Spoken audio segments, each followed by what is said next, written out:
الحمد للہ رب العالمین والعاقبۃ للمتقین والصلاۃ والسلام علی سید الانبیاء والمرسلین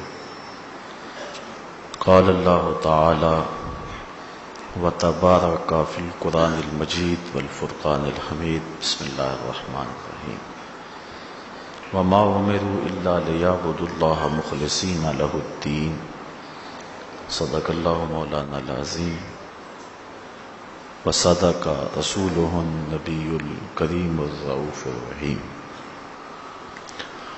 اللہم نور قلوبنا بالقرآن وزین اخلاقنا بالقرآن وادخلنا الجنۃ بالقرآن ونجنا من النار بالقرآن قال اللہ تعالی وتبارک فی شان حبیبہ مخبرا وآمرا ان اللہ وملائکتہ یصلون علی النبی یا ایہا الذین آمنوا صلوا علیہ وسلموا تسلیما الصلاۃ والسلام علیک یا رسول اللہ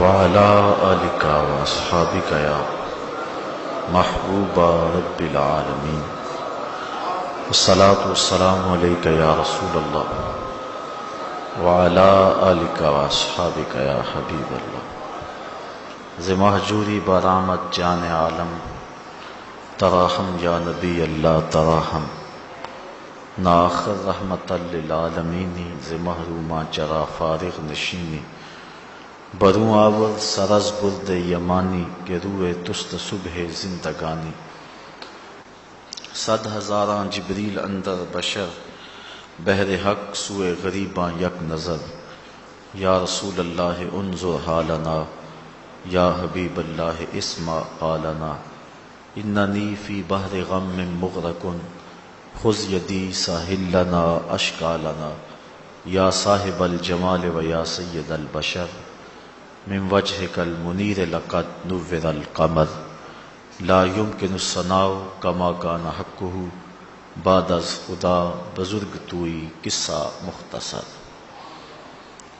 تمام حمد و ثنا تعریف و توصیف اللہ جل مجدہ الکریم کی ذات بابرکات کے لیے جو خالق کائنات بھی ہے اور مالک شش جہات بھی۔ اللہ جل وعلا کی حمد و ثنا کے بعد حضور نبی اکرم شفیع امم رسول محتشم نبی مکرم اللہ کے پیارے امت کے سہارے رب کے محبوب دانائے غیوب مالک رقاب امم فخر عرب و عجم والی کون و مکان سیاہ لا مکان سید انس و جاں سرنشین مہوشاں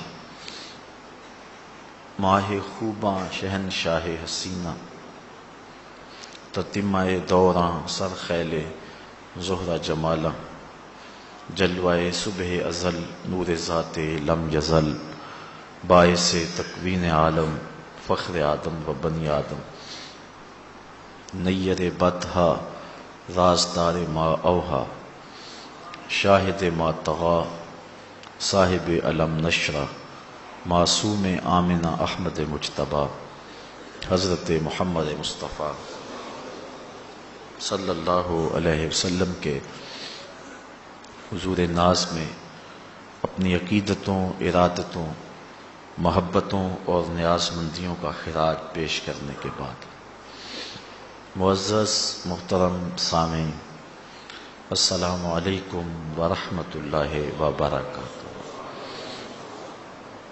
آج حسن نیت کے عنوان سے کچھ باتیں آپ کے گوش گزار کرنا چاہ رہا ہوں۔ اللہ ہم سب کو نیتوں کا جمال نصیب فرمائے۔ لغت میں نیت فعل پر ارادہ قلب کو کہتے ہیں، کام پر جو قلبی ارادہ ہے اس کو نیت کہتے ہیں۔ صاحب تاج العروس نے نیت کی لغوی تعریف یہ کی ہے، وہ سمت جس کی طرف سفر کیا جائے امام الاصفہانی نے المفردات کے اندر نیت کی تعریف یہ کی ہے، کسی عمل کی طرف دل کا توجہ پذیر ہونا۔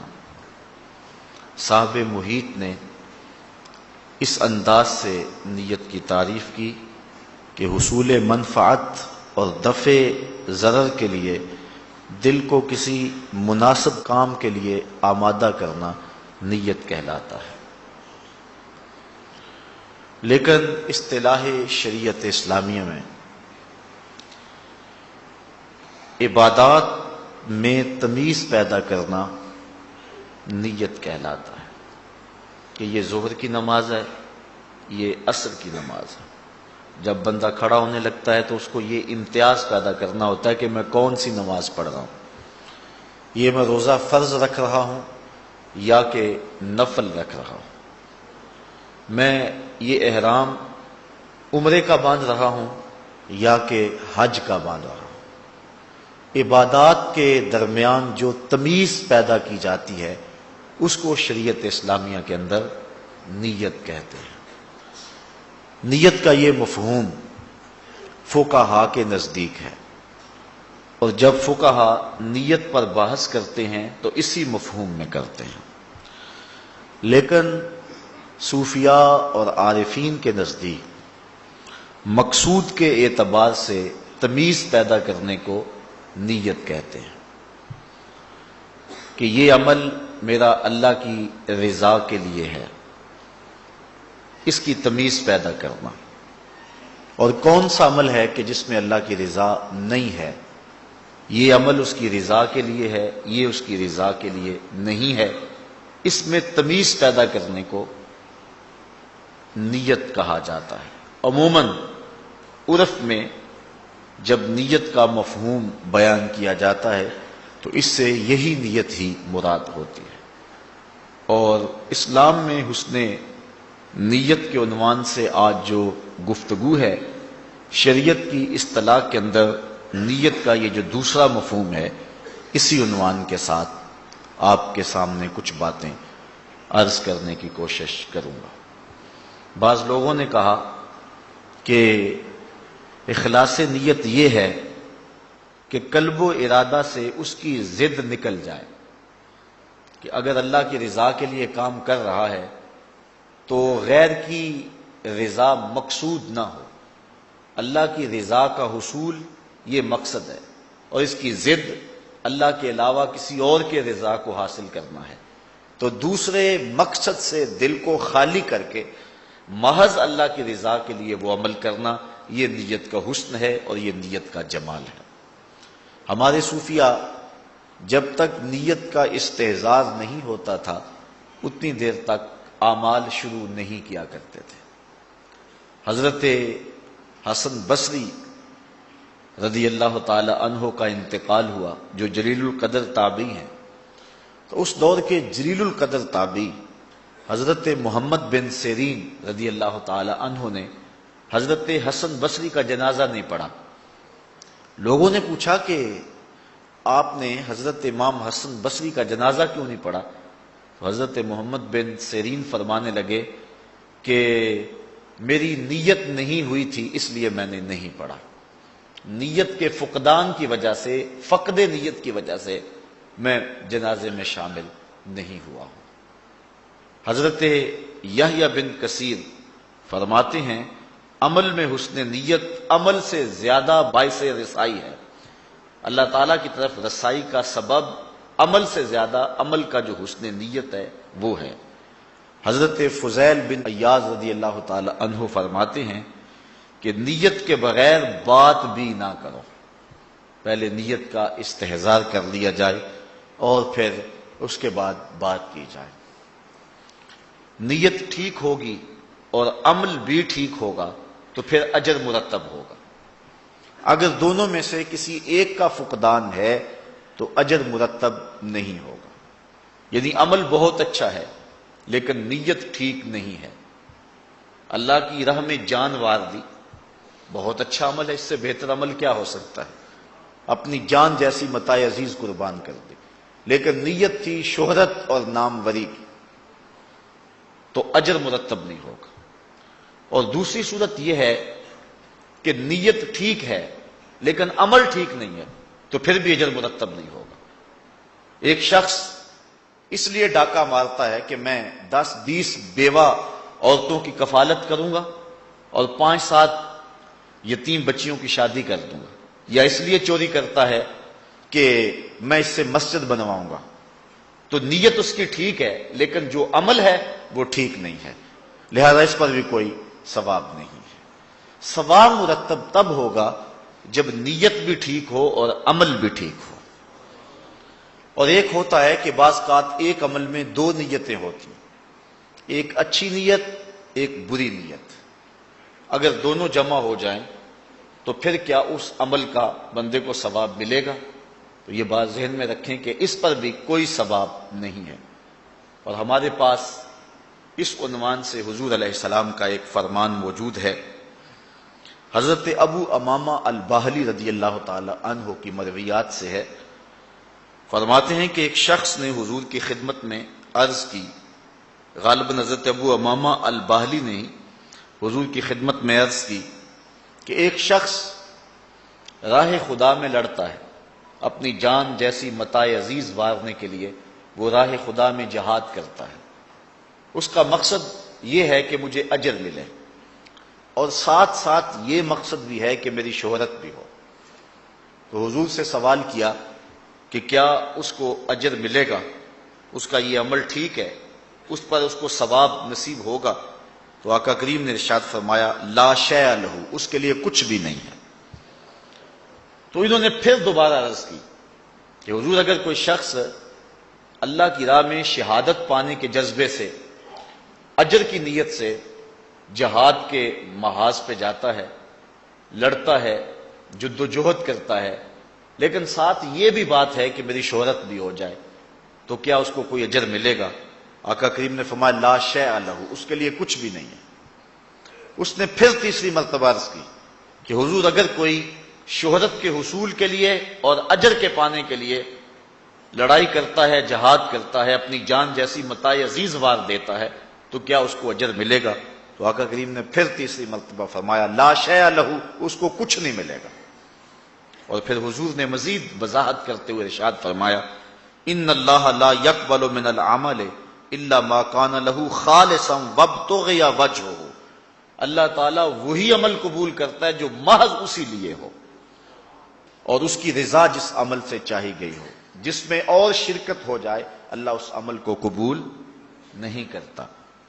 حضرت عبداللہ بن مبارک رضی اللہ تعالیٰ عنہ فرماتے ہیں کہ نیت کے حسن کی وجہ سے چھوٹا عمل بھی اللہ کے نزدیک بڑا ہوتا ہے، اور نیت کی خرابی کی وجہ سے بڑا عمل بھی اللہ کی نظر میں کوئی حیثیت نہیں رکھتا ہے۔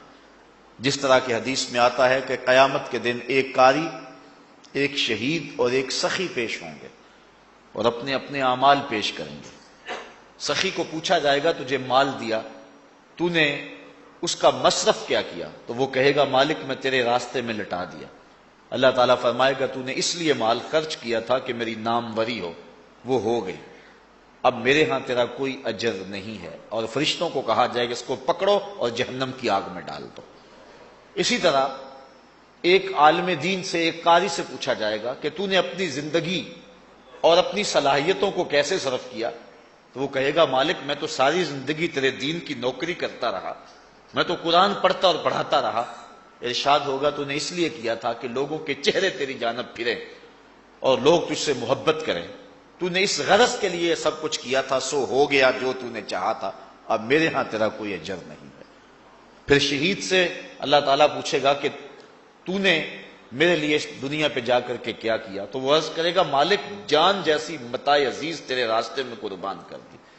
تو اللہ تعالیٰ ارشاد فرمائے گا کہ تو نے اس لیے جان قربان کی کہ میرے نام کی شہرت ہو، تو وہ دنیا پر تیرے نام کے ڈنکے بجے اور تیری شہادت کی شہرت ہو گئی، لیکن جس مقصد کے لیے تو نے یہ قربانی دی تھی وہ مقصد پورا ہو گیا، اب میرے ہاں یہاں تیرا کوئی اجر نہیں ہے، اور اس کو بھی پکڑ کے جہنم کی آگ میں پھینک دیا جائے گا۔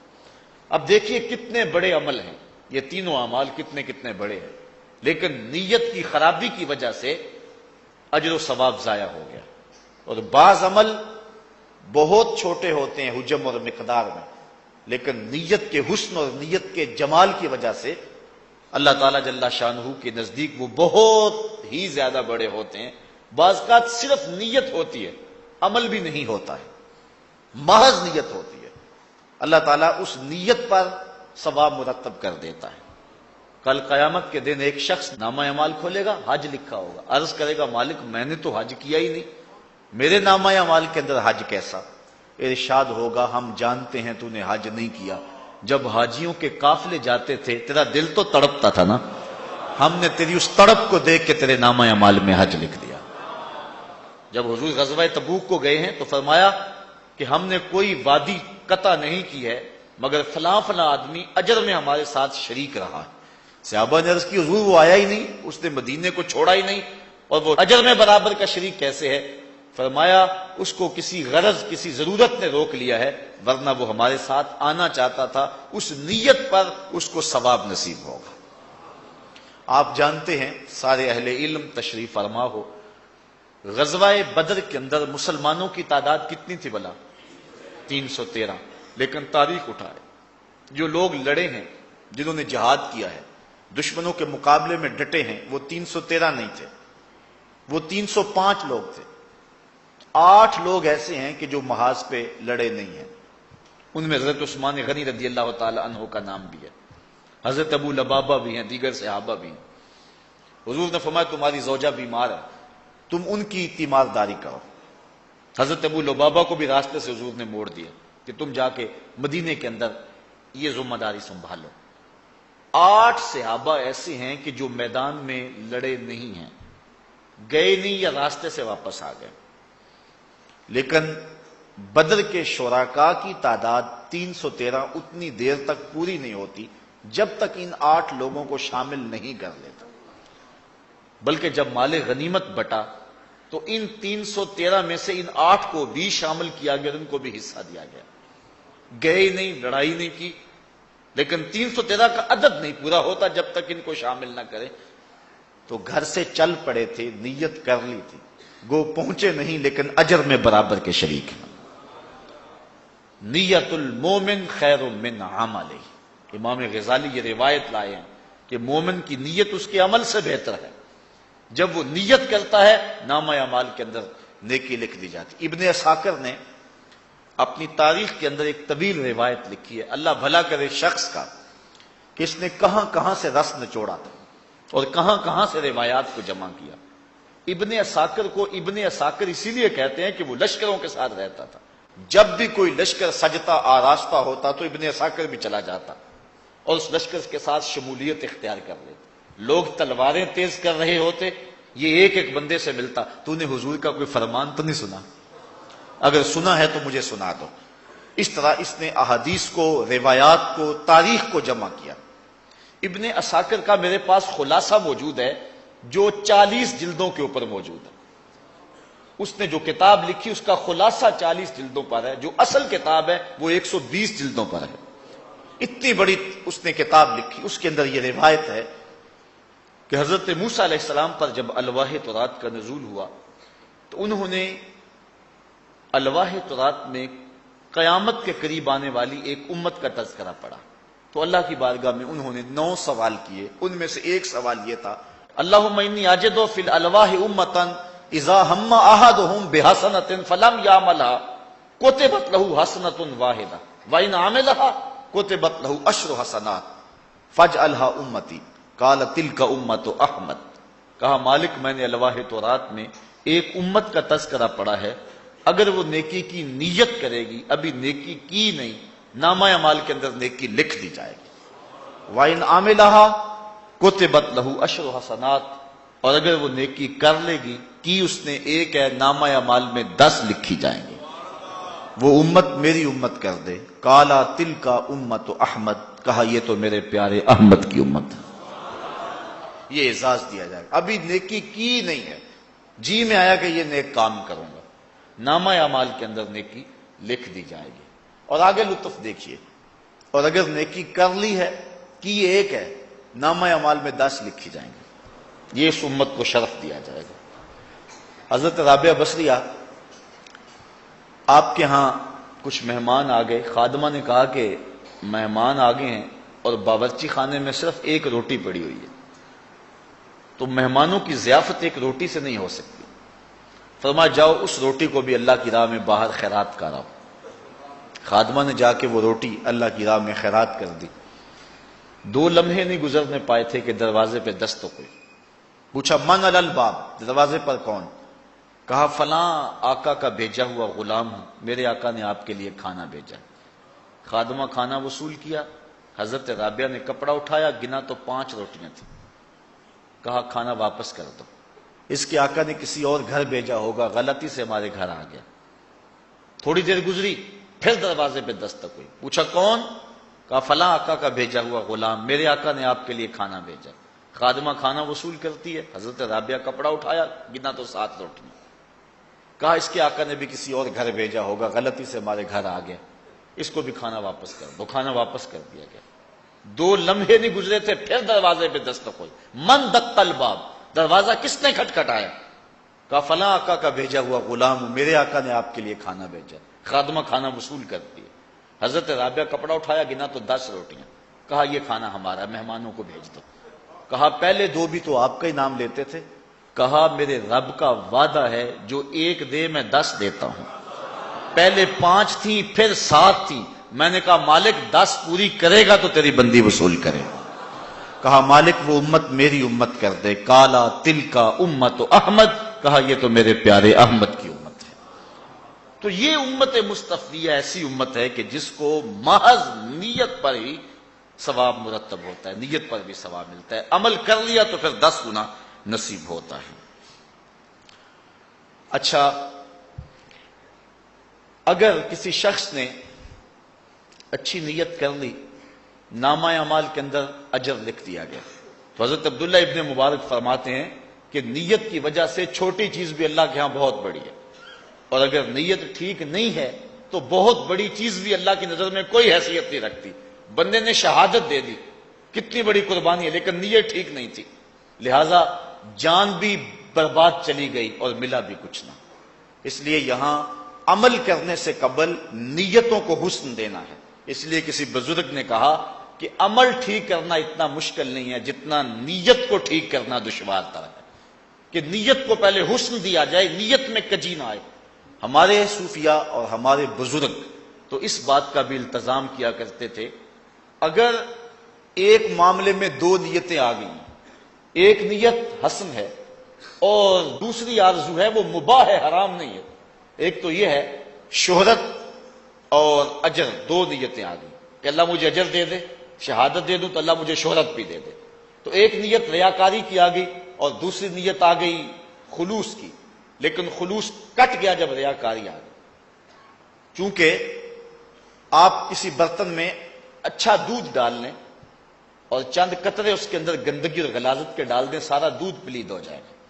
اس لیے اچھی نیت اور بری نیت اگر ایک عمل میں اکٹھی آ جائیں گی تو اچھی نہیں رہے گی، وہ بھی خراب ہو جائے گی، وہ بھی برباد ہو جائے گی۔ بعض لوگ کہتے ہیں جی ٹھیک ہے یہ میرا ارادہ تو ہے، یہ تو ضمن ذیل میں نے ارادہ کیا، نہیں، اگر ایک اچھی نیت ہے ایک بری نیت ہے تو جب دونوں اکٹھی ایک عمل میں آ گئی تو وہ عمل برباد ہو گیا، کیونکہ اس بری نیت نے اس اچھی نیت کو بھی خراب کر دیا۔ جس طرح کہ حدیث جو ابھی میں نے آپ کے سامنے حضرت ابو امامہ الباہلی رضی اللہ تعالیٰ عنہ سے مروی روایت کی ہے کہ وہ فرماتے ہیں کہ حضور سے سوال کیا گیا کہ اگر ایک شخص جہاد کرتا ہے، 2 مقاصد ہے اس کے، ایک اللہ کی رضا حاصل کرنا، دوسرا مقصد چلو ساتھ شہرت بھی مل جائے، تو کیا اس کا اجر ملے گا؟ فرمایا اس کو کوئی اجر نہیں ملے گا، اس کو کوئی ثواب نہیں ملے گا۔ یہ تو ہے کہ ایک اچھی نیت ہے اور ایک بری نیت ہے، اور دوسری صورت یہ ہے کہ ایک نیت اچھی ہو اور دوسری نیت مباح ہو۔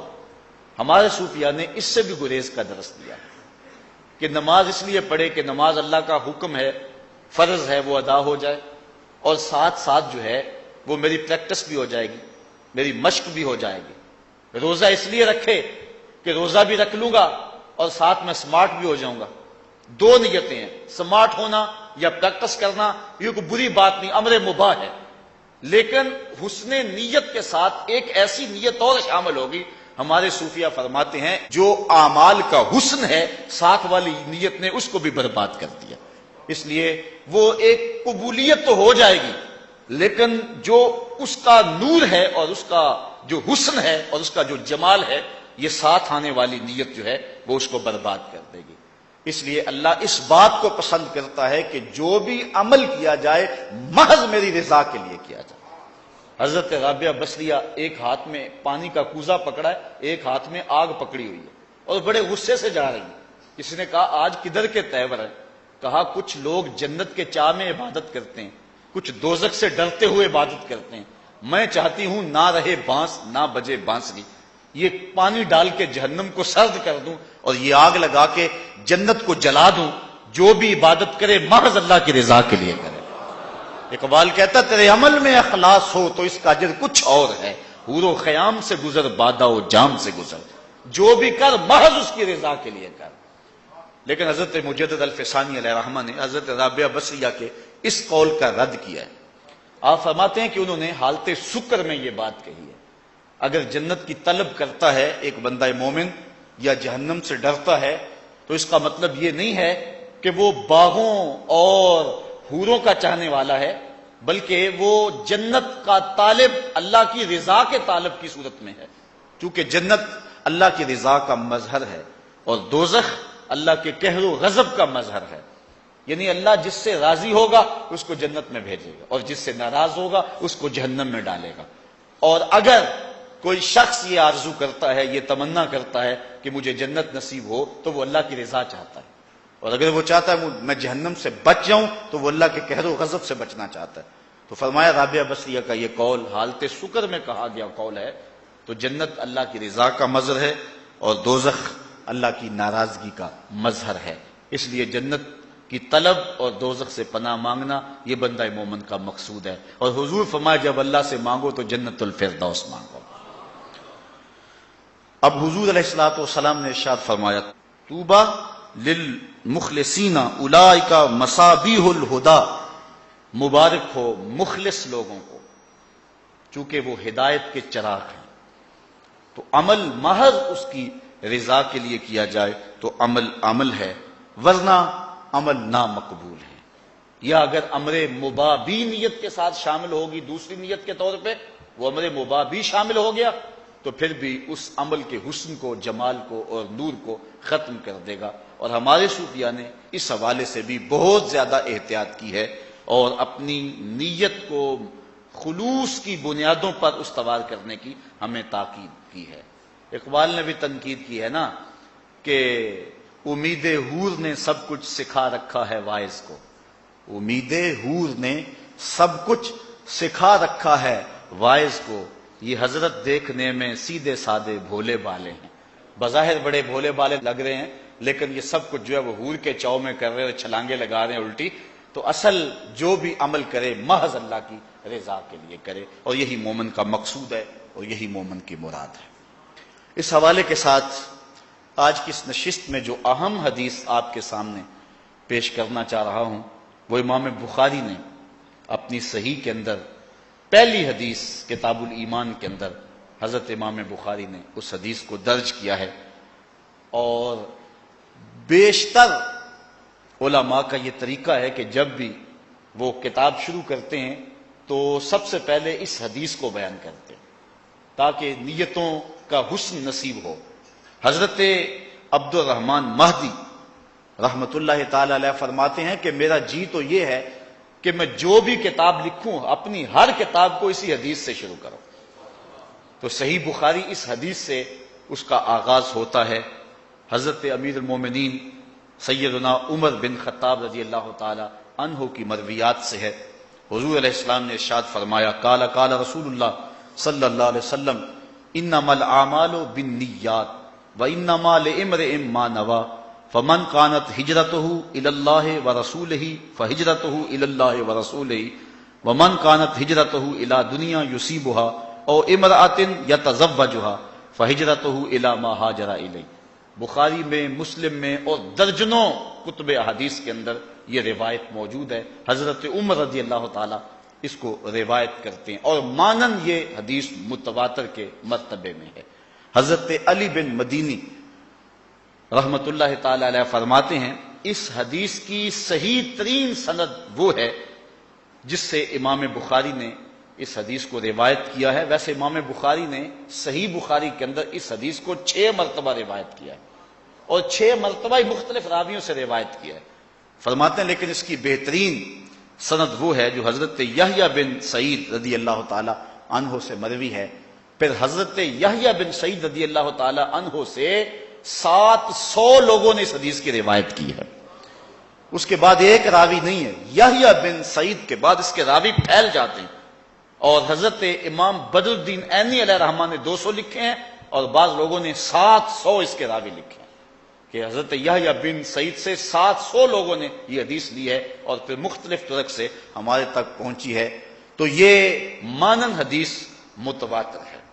حضرت امام شافعی رحمۃ اللہ تعالی علیہ اس حدیث کے بارے اپنی رائے دیتے ہیں۔ آپ فرماتے ہیں علم کا تیسرا حصہ، کل علوم کا تیسرا حصہ اس حدیث کے اندر ہے۔ حضرت امام احمد بن حنبل رضی اللہ تعالیٰ عنہ فرماتے ہیں دین کا مدار جن 3 حدیثوں پر ہے ان میں سے ایک حدیث یہ ہے انما الاعمال بالنیات۔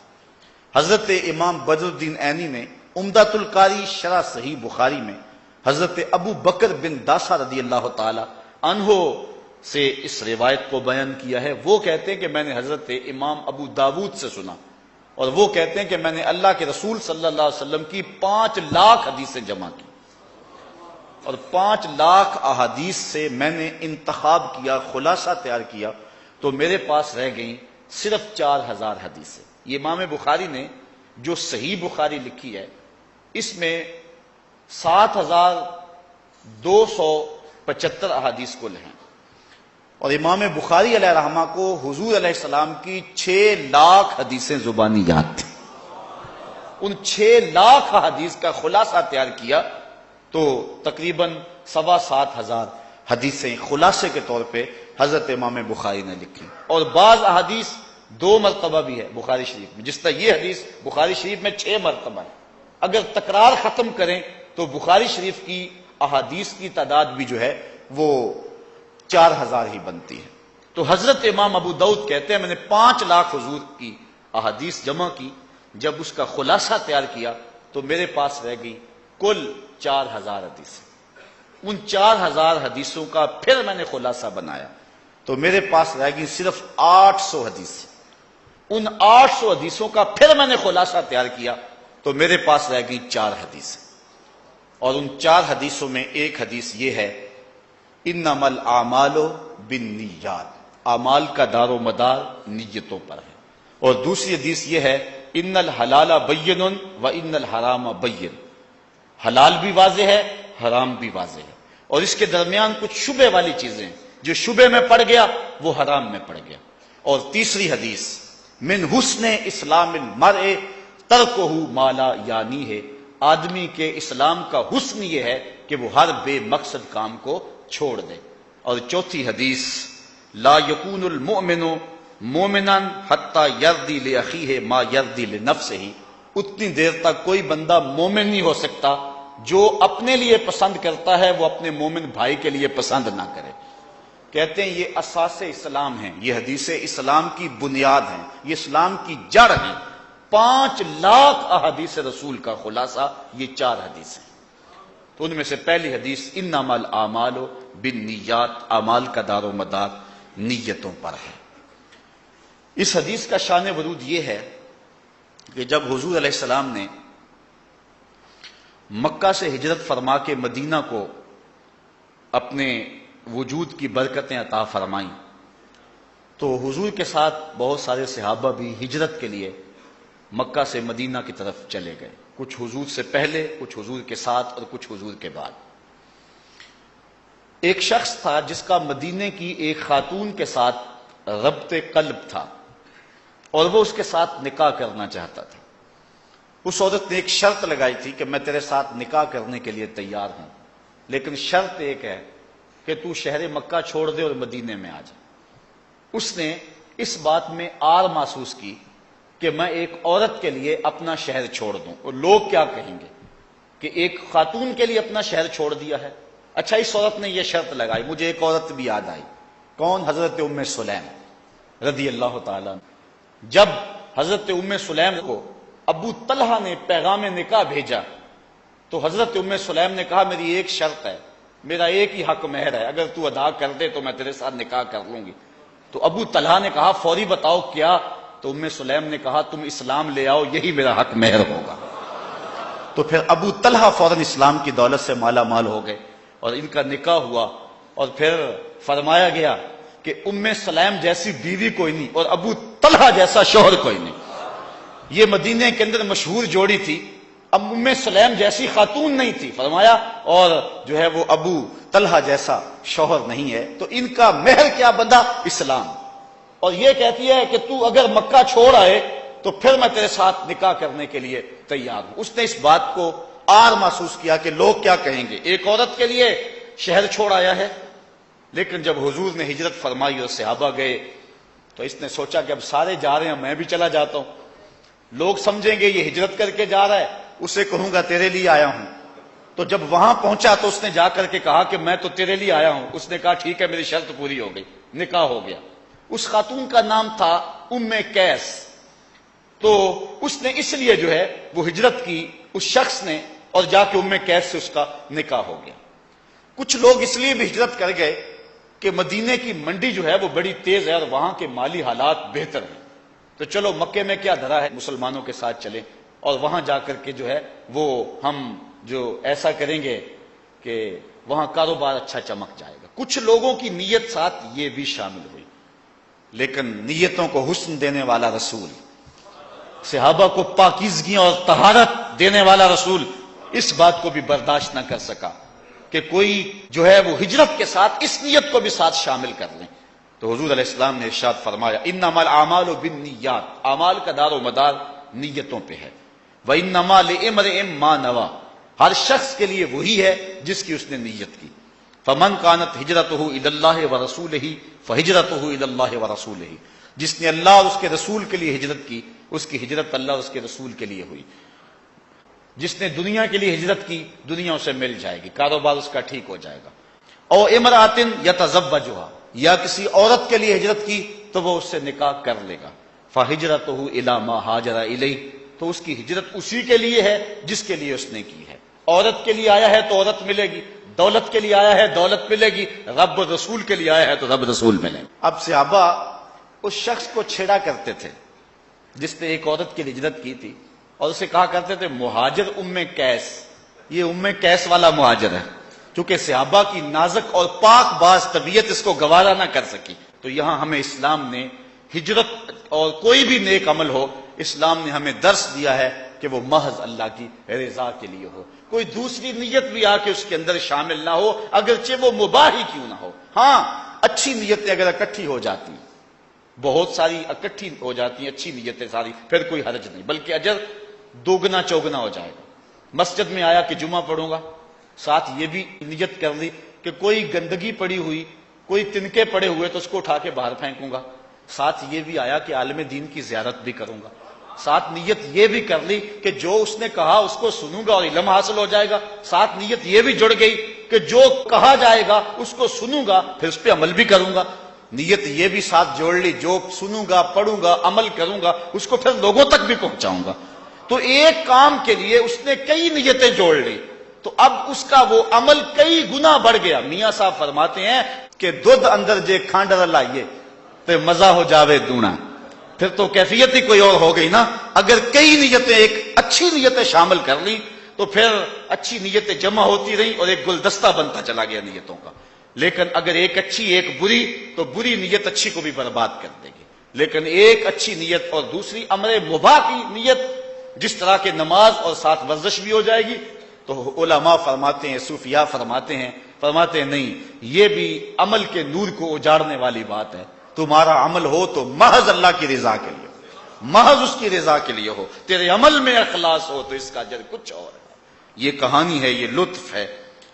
اب نیتوں کے اندر جو فساد بپا ہوتا ہے، جو کسی کے لیے کام کیا جاتا ہے، اللہ کے ہاں اس کا کوئی اجر نہیں ہے۔ اللہ تعالیٰ ارشاد فرماتا ہے لن ینال اللہ لحومها ولا دماؤها ولکن ینالہ التقوی منکم، جب تم قربانی کرتے ہو تمہارا گوشت اللہ کو نہیں پہنچتا، تمہارے گوشت کا خون اللہ کو نہیں پہنچتا، تمہاری قربانی کی ہڈیاں اس کو نہیں پہنچتی، اس کی کھال نہیں پہنچتی، کھال مدارس والے لے گئے، گوشت تم نے خود کھا لیا، ہڈیاں گندگی کی ڈھیر پہ پھینک دی، خون نالیوں میں بہہ گیا، پھر اللہ کو کیا پہنچا؟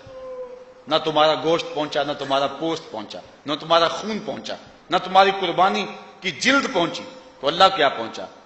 کہا وَلَٰكِن يَنَالُهُ التَّقْوَىٰ مِنكُمْ، جو تمہارے دل کا تقویٰ ہے اللہ کو وہ پہنچتا ہے، وہ یہ دیکھتا ہے کس نے کس حسن نیت کے ساتھ یہ کام کیا ہے، تو اس کو یہ چیز پہنچتی ہے، باقی تمہارے عمل کی ظاہری صورتیں اس کی نظر اس پہ نہیں ہے، اس کی نظر اس کے باطن پہ ہے۔ ان اللہ لا ينظر الى صورکم ولا الى اعمالکم ولکن ينظر الى نیاتکم، نہ تمہاری صورتیں دیکھتا ہے اور نہ تمہارے اعمال کے ظاہری رنگ ڈھب کو دیکھتا ہے، وہ دیکھتا ہے تو تمہاری نیتوں کو دیکھتا ہے۔ اگر نیت تم نے اچھی کر لی، عمل نہیں بھی کیا، تو نامہ اعمال کے اندر نیکی درج ہے۔ اللہ اکبر۔ ابن موفق کہتے ہیں کہ میں نے حج کے لیے پیسے جوڑے اور حج کی تیاریوں میں تھا، کیا ہوا کہ میری بیوی جو کہ حمل سے تھی، اس نے کہا میرا گوشت کھانے کو جی چاہ رہا ہے، رات کا پچھلا پہر تھا، میں نے کہا اللہ کی بندی آپ گوشت کہاں سے ملے گا؟ اس نے کہا مجھے نہیں پتا، ضد کر گئی۔ اب ابن موفق کہتا میں اس کے لیے گوشت کی تلاش میں نکلا، خیال تھا کہ باہر ہو کر کے آ جاؤں گا اور کہوں گا نہیں ملا اور ملنا بھی نہیں ہے، لیکن میں ایک گھر کے قریب سے گزرا تو اندر سے گوشت کے پکنے کی خوشبو آ رہی تھی، میں نے دروازے کو دستک دے دی، ایک خاتون آئی، پردے میں، کہا کیا ماجرا ہے اس وقت؟ میں نے کہا کہ میری بیوی بیمار ہے اور اس کی طبیعت اس وقت چاہ رہی ہے کہ میں چند جو ہے وہ ٹکڑے گوشت کے کھا لوں، تمہارے گھر سے گوشت پکنے کی جو ہے وہ خوشبو آ رہی ہے، میں چاہتا ہوں کہ جتنے مرضی پیسے لے لیں مجھ کو تھوڑا سا گوشت دے دیں۔ اس عورت نے تھوڑی دیر توقف کیا اور پھر اس کے بعد کہا یہ گوشت تمہارے کھانے والا نہیں۔ کہتے ہیں میں نے حیران ہو کے کہا کہ وہ کون سا گوشت ہے جو تم کھا سکتے اور ہم نہیں کھا سکتے؟ اس نے کہا کہ بس بابا ہماری جان چھوڑ، بس ہمیں اپنے کام میں لگے۔ میں نے تھوڑا سا ضد کی کیفیت پیدا کر لی۔ اس نے کہا پھر سنو کہ یہ تمہارے کھانے والا کیوں نہیں اور جو ہے وہ میرے کھانے والا کیوں ہے؟ 3 دن ہو گئے تھے ہمارے بچے بھوکے تھے اور کھانے کے لیے کچھ نہیں تھا، جب فاقوں سے مرنے لگے تو رات کے اندھیرے میں ہم نے ایک کتے کو پکڑ کے اس کے ٹکڑے کیے، اور یہ اس کے پکنے کی کیفیت ہے جو تم محسوس کر رہے ہو۔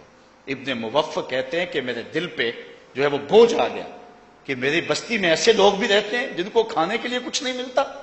میں نے حج کے لیے جو رقم جوڑی تھی پردے میں لا کے اس کو دے دی اور میں حج پہ نہیں گیا۔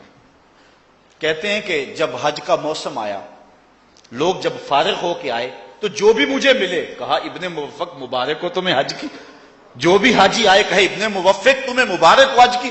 ابن موفق کہتے ہیں میں کہتا میں نے تو حج کیا ہی نہیں، وہ کہتے ہم نے تجھے منع میں دیکھا تھا، کوئی کہے ہم نے تجھے عرفات میں دیکھا تھا، کوئی کہے ہم نے تجھے کنکر مارتے ہوئے دیکھا تھا، کسی نے کہا کہ ہم نے تجھے صفا مروہ کی سعی کرتے دیکھا تھا۔ ابن موفق کہتا میں تو حج پہ گیا ہی نہیں۔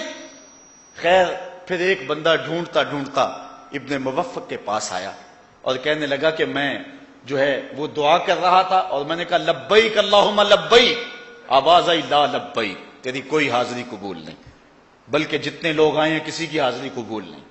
میں گھبرا گیا اور پھر آواز آئی 6 آدمیوں کا حج قبول ہوا ہے، ان کے صدقے سے باقیوں کا بھی قبول ہو گیا، اور ان 6 لوگوں کے نام بتائے گئے اور ان میں سے ایک نام تیرا بھی تھا، اور میں تیرا پتہ پوچھتا تیرے پاس آیا ہوں تو کون سا نیک عمل کیا ہے، اور ساتھ مجھے یہ بھی بتایا گیا ہے ان 6 آدمیوں کی شکل کے فرشتے پیدا کر دیے گئے جو قیامت تک ان کے لیے حج کرتے رہے۔ تو ابن موفق کہتا ہے کہ میں نے بتایا کہ میں نے یہ نیک عمل کیا ہے، تو اب حج کیا نہیں ہے، نامہ اعمال کے اندر لکھا گیا ہے، بلکہ قیامت تک حج لکھا جاتا رہے گا۔ تو نیت کو اگر حسن ہو، اچھائی، اللہ اکبر، اور اگر حاجی بننے کی خواہش ہو اور آرزو ہو کہ لوگ مجھے حاجی کہہ کے پکاریں تو جا کر بھی خالی آ جائے گا، اور اگر نیت میں جمال اور نیت میں حسن پیدا ہو گیا تو جو ہے وہ نور علی نور ہو جائے گا۔ حضرت شداد بن اوس رضی اللہ تعالی عنہ سے ہم نیتوں کے خلوص کے حوالے سے ایک روایت دیکھتے ہیں۔ حضرت شداد بن اوس ایک دن رونے لگے. کسی نے پوچھا ما یبکی کا، اے شداد بن اوس، اے صحابی رسول، تجھے کیا ہوا، آج کیوں رو رہے ہو؟ تو حضرت شداد بن اوس فرمانے لگے کہ میں نے حضور کا ایک فرمان سنا ہے، آج مجھے یاد آ گیا، اس نے مجھے رلا دیا. کہا وہ حضور کا فرمان کیا تھا جس نے تمہیں تڑپا دیا؟ تو کہتے ہیں سمیت رسول اللہ صلی اللہ علیہ وسلم، کہ میں نے حضور سے سنا کہ حضور فرمایا کرتے تھے انی اتخوف علی امتی من بعد الشرک والشہوۃ الخفیہ، میں اپنے بعد اپنی امت سے سب سے زیادہ اس بات سے ڈرتا ہوں کہ وہ شرک اور شہوت خفیہ کے اندر مبتلا ہو جائے گی. حضرت شداد بن اوس کہتے ہیں کہ میں نے حضور سے کہا کہ حضور آپ کی امت آپ کے بعد شرک کرے گی؟ حضور نے فرمایا قال یا شداد، اے شداد، انہم لا یعبدون شمسا ولا قمرا ولا حجرا ولا وسنا ولکن یراعون باعمالہم، وہ چاند کو نہیں پوجیں گے، سورج کو نہیں پوجیں گے، وہ کسی پتھر کو نہیں پوجیں گے، کسی لکڑی کے بت کی پرستش نہیں کریں گے، بلکہ وہ اپنے اعمال دکھلاوے کے لیے کریں گے. اس کو شرک قرار دیا گیا. علماء نے کہا کہ یہ شرک اصغر ہے. حضرت معاذ بن جبل رضی اللہ تعالیٰ عنہ حضور کی قبر انور کے پاس بیٹھ کر کے رو رہے ہیں. اللہ اکبر. آپ جانتے ہیں کہ حضرت معاذ بن جبل رضی اللہ تعالیٰ عنہ کو حضور نے کہا تھا جب یمن کی طرف روانہ کیا، اے معاذ اب جا رہے ہو، جب واپس پلٹو گے تو مجھے نہیں پاؤ گے، میری قبر کے قریب سے گزرو گے. تو انہوں نے زاروں کے تار رونا شروع کر دی. اب جب واپس آئے نا تو حضور کی قبر کے پاس بیٹھ کے رو رہے ہیں. حضرت عمر رضی اللہ تعالیٰ عنہ نے پوچھا اے معاذ بن جبل کیوں رو رہے ہو؟ کہا مجھے حضور کا ایک فرمان یاد آ رہا ہے جو مجھے رلا رہا ہے. حضور نے فرمایا جس کے سینے کے اندر جو ہے وہ تھوڑا سا ریا بھی ہوا، اللہ اس کی بخشش نہیں فرمائے گا. تو کہا یہ حدیث مجھے یاد آ رہی ہے اور تڑپا رہی ہے اور اس وجہ سے میں رو رہا ہوں. تو اسلام نے ہمیں اعمال کے حسن اور نیتوں کے استحضار اور نیتوں کے خلوص کا درس دیا ہے. حضرت ابو ہریرہ رضی اللہ تعالی عنہ سے مروی ایک روایت سنیے. آقا کریم نے ارشاد فرمایا تعوذوا باللہ من جب الحزن، جب الحزن سے اللہ کی پناہ طلب کرو. قالوا یا رسول اللہ وما جب الحزن، حضور جب الحزن کیا ہے؟ تو آقا کریم نے فرمایا یہ جہنم میں ایک وادی ہے، واد فی جہنم تتعوذ منہ جہنم کل یوم 400 مرہ. یہ وادی ایسی ہے جس سے ایک دن میں 400 مرتبہ جہنم بھی پناہ مانگتا ہے. اس وادی سے فرمایا تم بھی پناہ مانگو. قیل یا رسول اللہ من یدخلہ، عرض کی یا رسول اللہ من یدخلہ، اس وادی میں کون داخل ہوگا، کون جائے گا جس سے جہنم بھی پناہ مانگتی ہے؟ قال اعد للقراء المرائین باعمالہم، اس وادی میں وہ قراء، وہ قاری، وہ عالم جائیں گے جو دکھلاوے کے لیے عمل کرتے ہیں، جن کی واضح و تلقین، جن کی نصیحتیں، جن کی تقریر، جن کی تلاوت ریاکاری کے لیے. اللہ اکبر. وَإِنَّ مِنْ أَبْغَضِ الْقُرَّاءِ إِلَى اللَّهِ عَزَّ وَجَلَّ الَّذِينَ يُرَوْنَ الْأُمَرَاءَ وَفِي بَعْضِ النُّسْخ الْأَمَرَاءَ الْجَوْرَ، اور ان میں سے آگے بدترین قراء وہ ہیں کہ جو بادشاہوں کو دکھلاوے کے لیے اعمال کرتے ہیں. اور ایک روایت میں ہے کہ جو ظالم حکمرانوں کے دکھلاوے کے لیے اعمال کرتے ہیں. اب یہ وہ چیزیں ہیں جو ہمیں اس بات کا درس دیتی ہیں کہ ہم اپنے اعمال کو حسن دیں، اپنے اعمال کو آراستہ کریں نیت کے حسن اور نیت کے جمال کے ساتھ. حضرت قاسم بن مخیمرہ رضی اللہ تعالیٰ عنہ فرماتے ہیں لا يقبل اللہ عملا فیہ مثقال حبۃ من خردل من ریا، اللہ تعالیٰ اس عمل کو قبول نہیں کرتا جس میں رائی کے دانے کے برابر بھی ریاکاری آ گئی. اللہ جو ہے وہ جمیل ہے اور جمال کو ہی پسند کرتا ہے، اور اللہ تعالیٰ خالص کو ہی پسند کرتا ہے، نہ خالص کو اللہ پسند نہیں کرتا. تو اللہ نے ہمیں نیتوں کے حسن کا درس دیا ہے کہ اپنی نیتوں کو جمال دے دو، اپنی نیتوں کو حسن دے دو. اللہ ہمیں اعمال سے پہلے نیتوں کو ٹھیک کرنے کی توفیق دے. آفاق کے ہر ہر گوشے میں قرآن سنا کر دم لینا، اب رکنا نہیں اب تھمنا نہیں، فردوس میں جا کر دم لینا،